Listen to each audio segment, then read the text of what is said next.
Hello, Guildlings, and welcome back to the internet's newest, most exciting geek podcast, Cole's Corner. My name's Cole Spire, and before I get into this episode, I do want you to check out the channel update, which I'll have a link for somewhere on screen.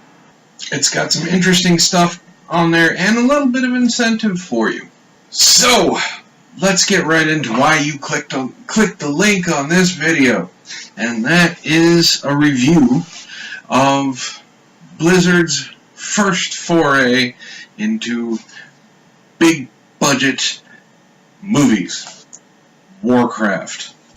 Now, if you are a fan or a long-term subscriber, you possibly have looked into the Proper Villains podcast, where it was a roundtable discussion. It was the very first episode, and the villains and I discussed all of the geek movies that were coming out for 2016. Warcraft happened to be on there. Now, I said that I was interested in the movie, but I didn't know if I was going to see it in theaters. Mainly, I didn't want to pay for it. Well, problem solved. My girlfriend's mother gave us Warcraft as a gift for Christmas, so I was able to see the movie without paying for it and interested in it enough to actually watch it. I've watched it a total of 2 times now, once to actually watch the movie and then the second time to go through and actually critique it. And I want to talk about the good stuff first, and then we'll get into everything else. So, the very first thing that I want to talk about that's great is that with Warcraft, it has some of the best CGI to date, if not the best CGI to date. The orcs look like they belong in the world, and I don't mean just Warcraft's world. I mean the real world. They have heft to them. They have weight. They move. They breathe. The light reflects off of them and gives shadows. If you thought the Na'vi in Avatar looked real, these things will blow your mind. On top of that, the magic effects are absolutely gorgeous, be it green or blue or anything else. Sound design, and more or less the music of Warcraft, it was there.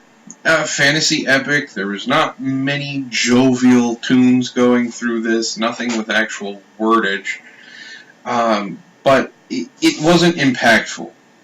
Like, I can pick out Jurassic Park theme. I can pick out the Lord of the Rings theme. You could play me without me knowing the music playing in the background of Warcraft, and I couldn't tell you where it was from.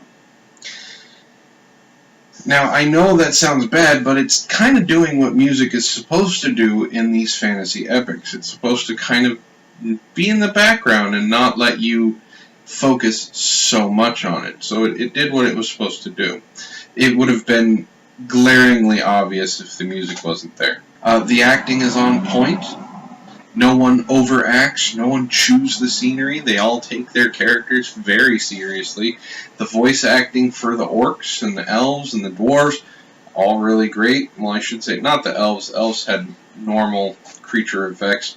But for the dwarves, all of the voice acting was great. The creature effects are amazing. The fight choreography. This is a fantasy war epic, after all. So all of the battle choreography was actually spot on. Except for one glaring moment near the end of the movie. And if you happen to see this movie after I point it out to you, you are going to recognize it every single time.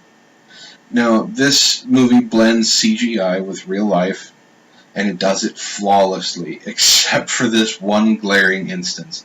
Near the heat of the climax battle, the peasants are running into the portal to get home to Azor, or to the castle, And there's this guy on a horse, and he's spinning around.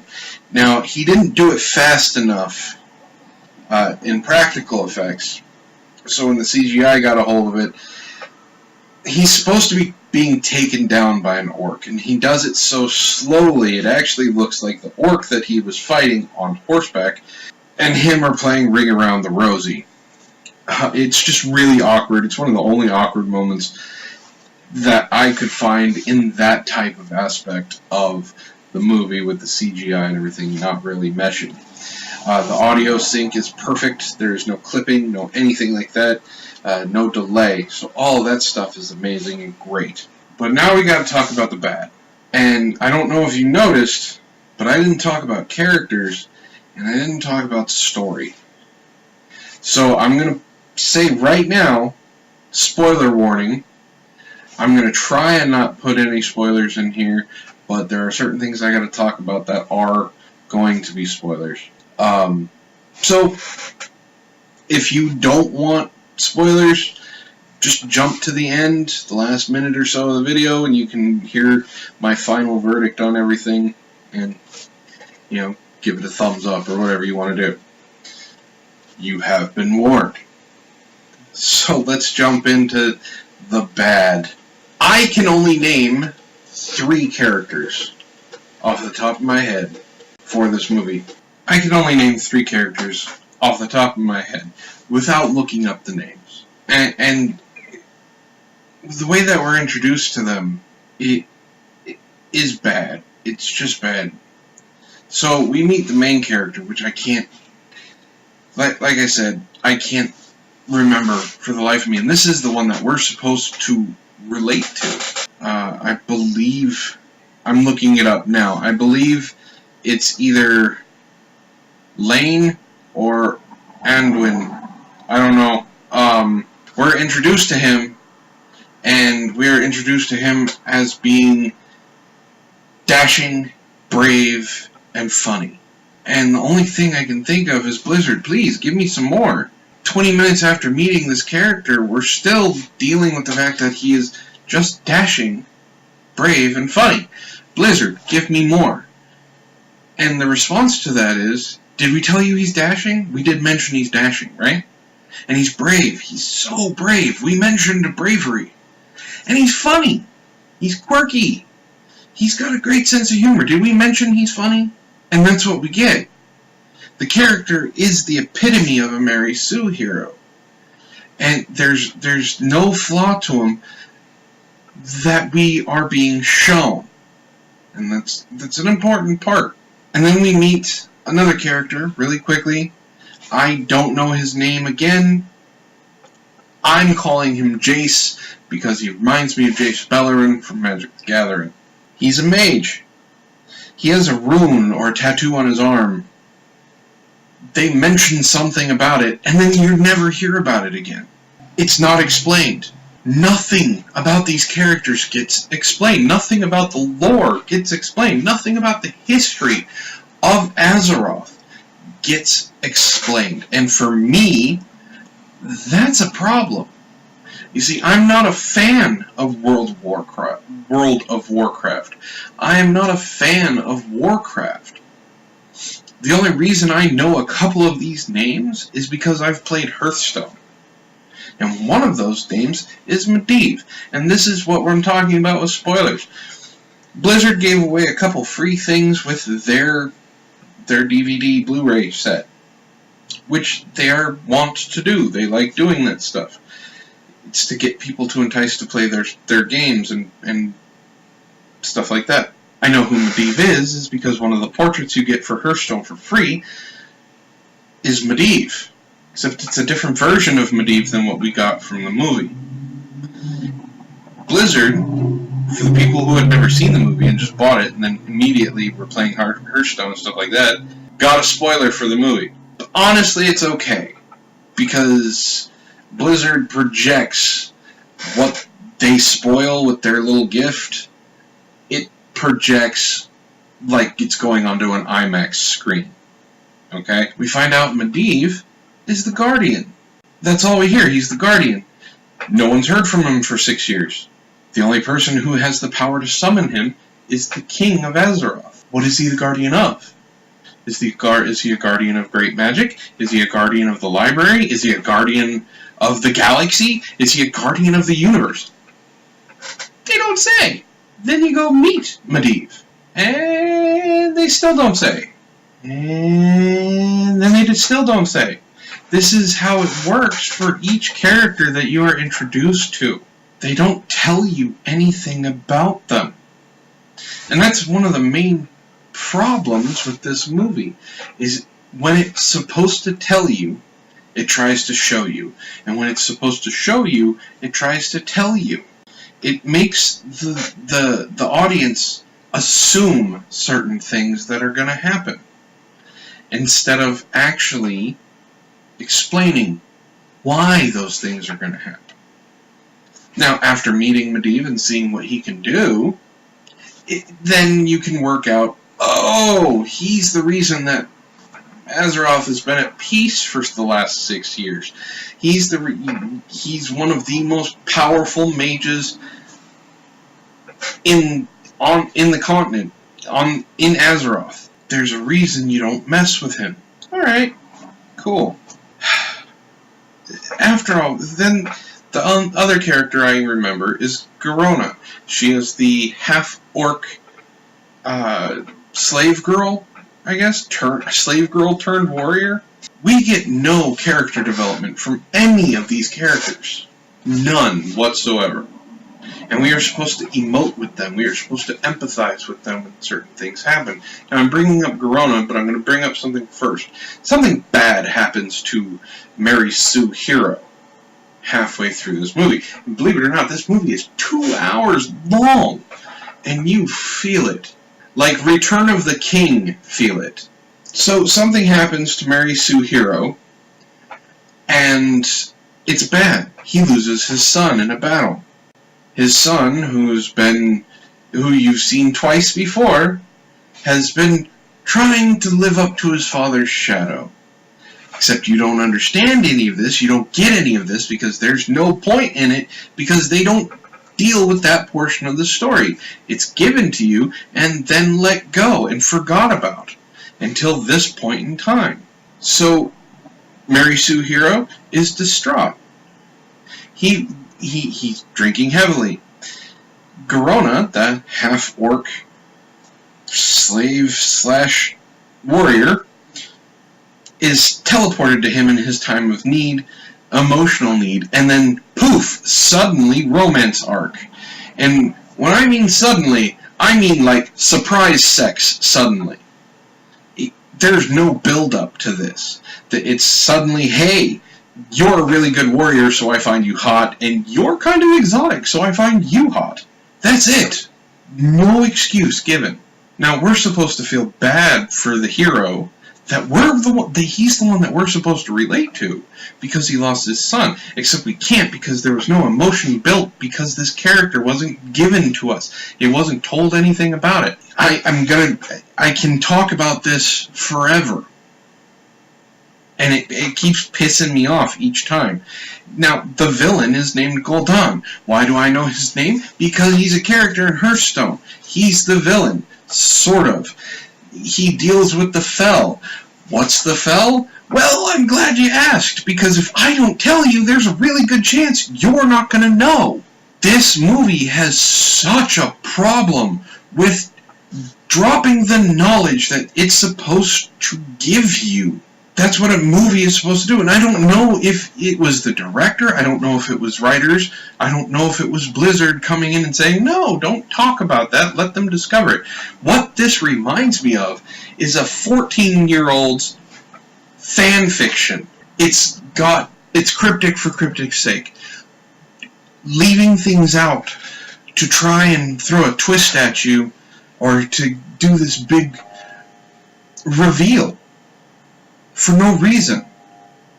The thing that happens with Medivh was projected.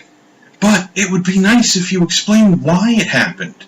Why was he being corrupted by the Fel? Why was he losing his power? Why was he losing control of himself? Why is being the Guardian the reason it's happening? Well, I I wish I could tell you, because I still don't know. This movie drove me nuts. And it wasn't... It was the first viewing that started to kind of make me go, what's going on? The second viewing, halfway through, I almost fell asleep because the movie just can't keep your attention. Now, the story is basic. The Horde, which, again, is not explained what it is trying to get from the Orcs world, which is dying, but that's not explained except for a one-off line that one of the Orcs say, that if you're not paying attention, you're gonna miss. They're coming to Azeroth to survive. Their home world is dying. They're coming through a portal. Now, it's explained halfway into the movie that Orcs solve everything by war or battle. Any fantasy role player knows this.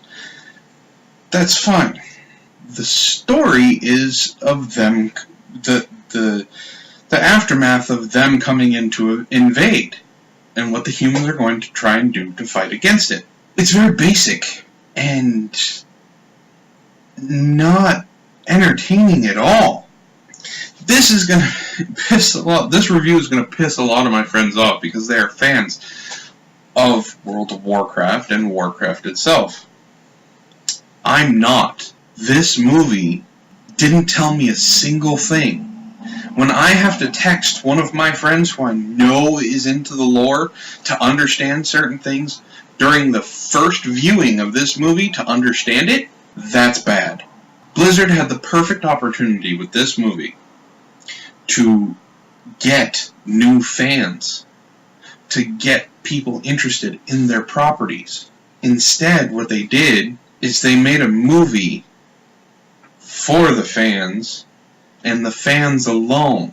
That would be like Marvel making the Avengers without explaining who the characters are, without the build-up, just dropping the Avengers on you and going, hey, this is supposed to be a big blockbuster movie.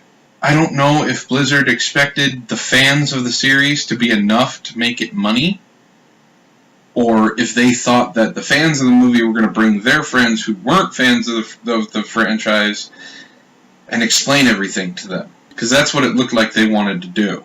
Now, this movie made money. It wasn't a blockbuster. It definitely wasn't #1 at the box office or anything like that while it was out in America. And there will be a sequel, because overseas, it did gangbusters. Specifically in China, believe it or not. So, am I interested in seeing the next one? After seeing this one, not really. And this is coming from someone who's not a fan of the franchise, who had an opportunity and was open-minded enough to actually try and be entertained by this movie. I just wasn't. Now, those are two major things. If the story was amazing, or the characters were deep, I could forgive bad CGI. I could forgive bad Warcraft. I could forgive everything else that I praised, because the story alone, or the characters alone, would be enough to draw me in. But that's not the case. So let's get down to brass tacks. First and foremost, before I go into giving it a number between 1 and 10, the most important thing you need to ask is if you would recommend this to your friends. My answer is no, honestly. If they're fans of fans of WoW, or fans of the game Warcraft, yes, I will recommend it to them. But normies, not a chance. They'd be bored. It's why this movie didn't do what it was supposed to do, money-wise. I can't recommend it. I don't want to recommend it. And that should tell you all you need to know before I even give it a number. But since a lot of people like to go off of numbers, what do I give this one? Well, unfortunately, this movie is nothing better than mediocre, if that. And I've gone back and forth, I've gone over this review in my head for the last 2 weeks, and trying to figure out, maybe there's something there. Maybe if I look at it a different way, I could get into it again. I can't. So, I don't know how I'm going to do it from now on. I may just stick with 1 to 10, or even 0 to 10. 0 being absolute garbage, like Z-rated Roger Corman bullshit, and 10 being Hellboy.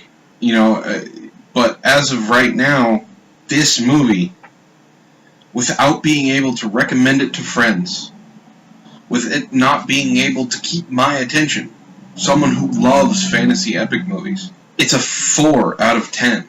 I wanted to like this movie so much, but Blizzard, or the writing, or the directing, let me down. I don't know what it was, but this movie had the ability of being so much more. And we're given crap. So, I know this is going to piss people off, but Warcraft is a 4 out of 10, a solid 4 out of 10. And I would not recommend you see it unless you're a fan of the series, fan of the franchise. So, sorry Blizzard, I will not be looking forward to the sequel. You had a perfect opportunity to try and pull me into playing WoW. I am not left wanting to know more about these characters. So, and that's it for me, Guildlings. I hope to hear from you guys next time. If you liked what I had to say, hit like, share, subscribe. If you didn't like what I had to say, or you think I'm an asshole for not liking this movie, let me know in the comments. You can follow me on Facebook, you can follow me on Twitch, you can follow me on Twitter. All the links are down below. Twitter, you can reach me and you can tell me how horrible a reviewer I am, or you can do whatever, say whatever you want. I'm always available to talk to. Thank you, ladies and gentlemen, for listening once again. Thank you for sticking with me, folks, and I hope to see you next time. Have a wonderful evening.